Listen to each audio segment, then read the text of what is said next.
that the sound that you hear here, sorry for the alliteration, except I'm not really sorry. The alliteration you hear here is the actual sound you would hear in a Lesotho village from a dog chewing a bone. What else would you hear?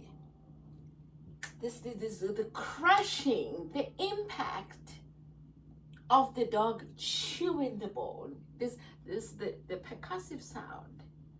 This is where the symbolism comes into play.